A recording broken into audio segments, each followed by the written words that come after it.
I'm Reverend Melvin Albury Hoover.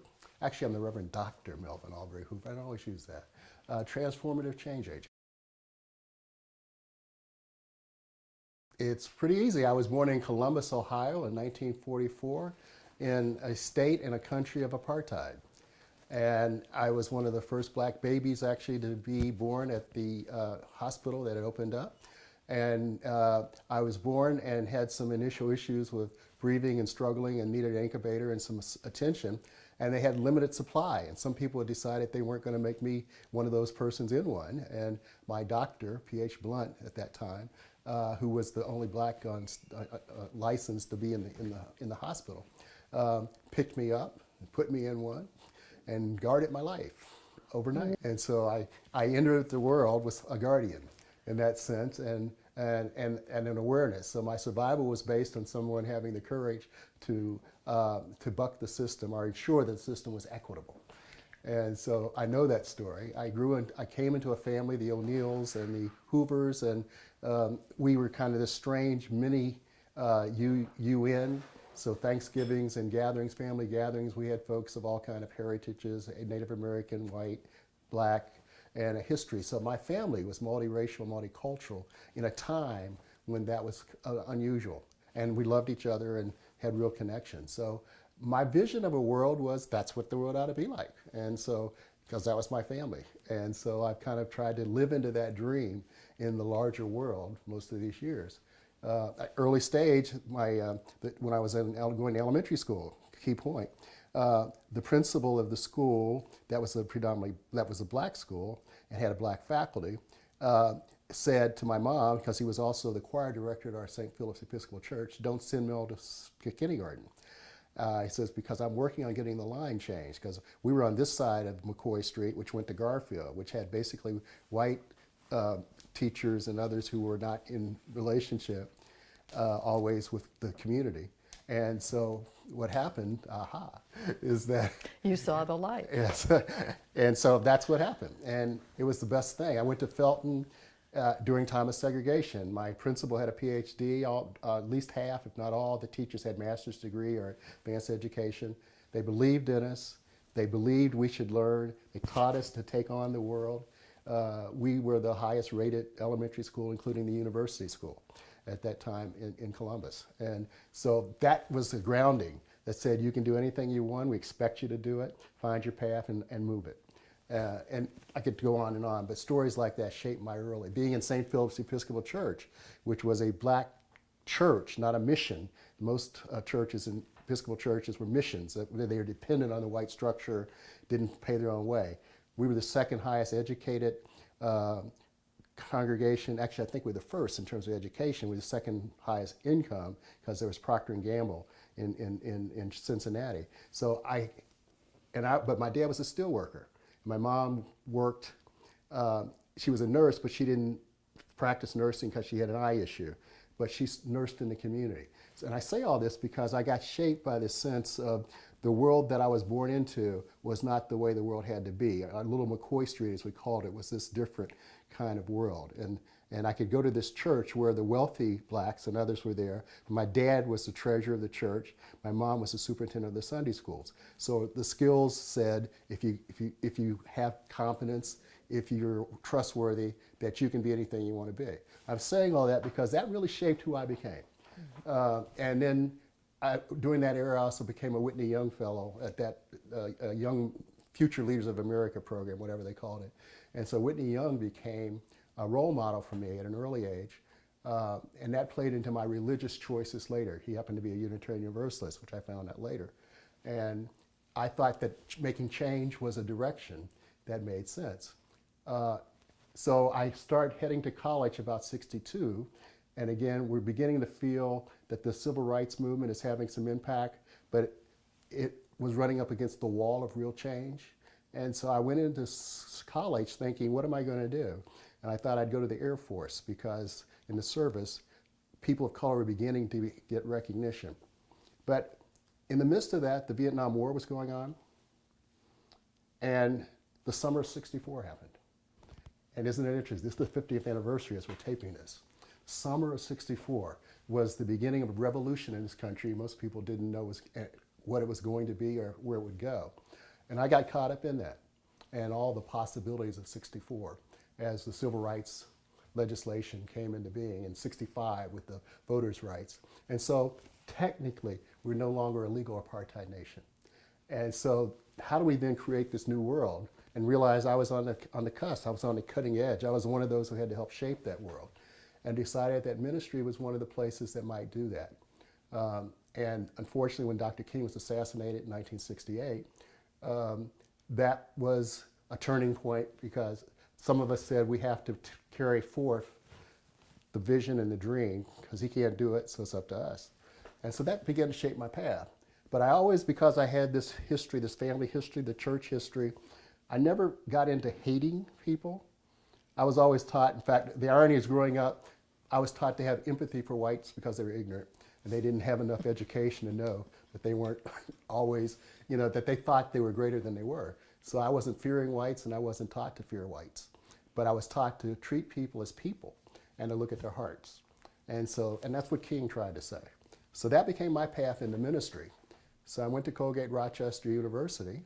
And all this is about race because at the time we were trying to set up a program of black church studies that didn't exist at that time to train ministers to build an inclusive ministry. And I got to seminary and found out, guess what? Racism operates in seminaries too. And they were supposed to provide some faculty and board members and didn't happen. And so some of us, literally, it's called the lockout. We closed the seminary down. We locked it up to start a conversation. And it worked. And over a 3-4 week period, we actually revisioned the seminary at that time, and of the future, as we called it, that really will create and model how we can be a community, the microcosm of the beloved community. And so that became my ministry. And so I think what's happening, that was happening around the country. We were trying to find these paths, Panthers on the one hand, there were other kinds of strategies, but some of us were saying that ultimately, eventually, we have to either live in this country together and find a way, or we're going to have genocide like we eliminated Native Americans.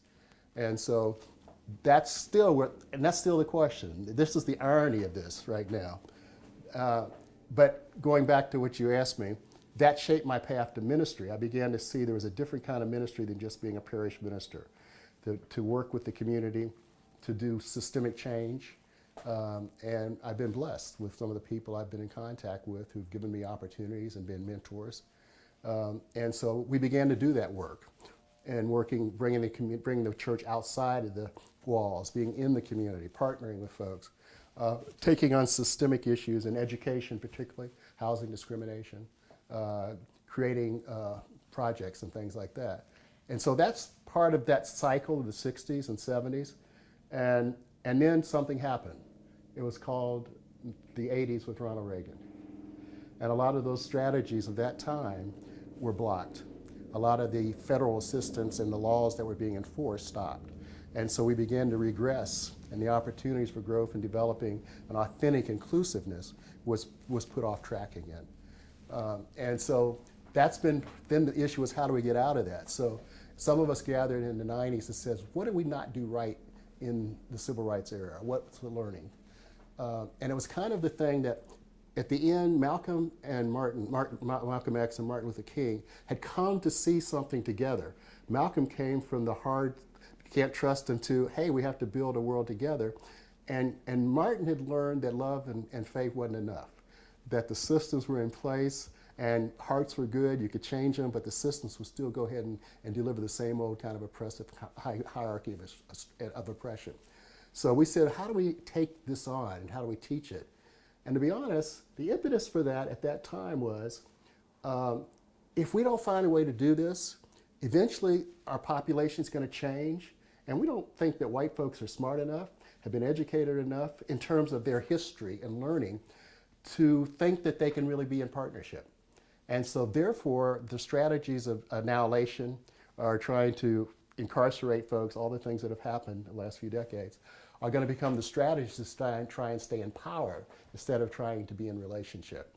And so we created what we called a model of transformative change, anti-racist, anti-oppression, multicultural, building teams of change to go into institutions and work inside institutions, not just fighting from the outside, to use the policies, practices of those institutions to change their purposes and to broaden their understandings of who they served. And the sense is, whether you talk about the biblical perspective, Christian biblical perspective, about how we were all created. If we were all created, we all were born in Africa, in the same place. We're either all brothers and sisters or cousins or something, and we're part of one family. If you want to look at science, on the other hand, if we all had a mother and a father and the same mother and father, then all the children are related. And the thing that still hasn't happened in this country, we don't behave as if we're truly related. And so how do we begin to build love, stand on the side of love? How do we teach people who've been miseducated to find new paths and to break the patterns, both personal patterns and the cultural and structural patterns that we have to reform those institutions?